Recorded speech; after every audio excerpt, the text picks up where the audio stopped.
नमस्कार मित्रांनो, आपली मराठी शाळाच्या मिशन समृद्ध शासकीय कर्मचारी सिरीजच्या चौथ्या भागात तुम्हा सर्वांचं स्वागत. अनेक सरकारी कर्मचाऱ्यांना वाटते की निवृत्तीनंतर मोठा फंड तयार करण्यासाठी खूप मोठी रक्कम गुंतवावी लागते, पण हे पूर्णपणे खरे नाही. जर तुम्ही तुमच्या पगारातून दरमहा फक्त 5,000 रुपयांची शिस्तबद्ध गुंतवणूक SIP केली, तर नोकरीत असतानाच 1 कोटी किंवा त्याहून मोठा फंड कसा उभा राहू शकतो? चला 2 मिनिटात सोप्या गणितासह समजून घेऊया. मित्रांनो, SIP म्हणजेच सिस्टमॅटिक इन्व्हेस्टमेंट प्लॅन. जेव्हा तुम्ही म्युच्युअल फंडात दरमहा 5,000 रुपये गुंतवता, तेव्हा काय जादू होते पहा. 10 वर्षात तुमची गुंतवणूक 6 लाख रुपये होते आणि 12% ते 15% सरासरी परताव्याने मिळणारी एकूण रक्कम सुमारे 11 ते 12 लाख रुपये होते.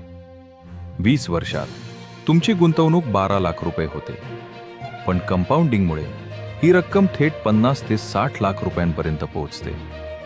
25 वर्षात तुमची एकूण गुंतवणूक फक्त 15 लाख रुपये असेल, पण हातात मिळणारा फंड 1 कोटींपेक्षा जास्त 1.15 कोटी रुपये प्लस होतो. म्हणजेच तुम्ही लावलेल्या पैशांपेक्षा व्याजाचा परतावा कित्येक पटीने जास्त मिळतो. आता मुख्य प्रश्न, सरकारी कर्मचाऱ्यांनी कोणते फंड निवडावेत जिथे रिस्क कमी असेल? 1. Index fund.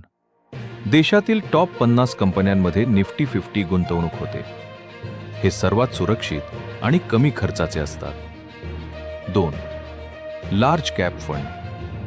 Tata, Reliance, HDFC सारख्या स्थिर कंपन्यांमध्ये तुमचे पैसे गुंतवले जातात. 3. Flexi cap fund. चांगल्या परताव्यासाठी संतुलित पर्याय.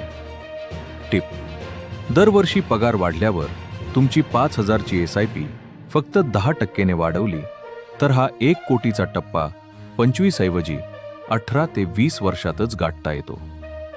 थोडक्यात सांगायचे तर, केवळ बँकांच्या FD किंवा सेव्हिंग अकाउंटवर अवलंबून न राहता दरमहा 5,000 रुपयांची एक SIP आजच सुरू करा आणि तुमचे भविष्य सुरक्षित करा.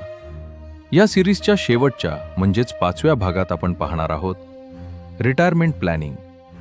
निवृत्तीनंतर मिळणारा 50 लाखांचा फंड कुठे गुंतवावा? हा व्हिडिओ तुमच्या सर्व सरकारी कर्मचारी मित्रांसोबत नक्की शेअर करा आणि चॅनलला सबस्क्राईब करायला विसरू नका. धन्यवाद.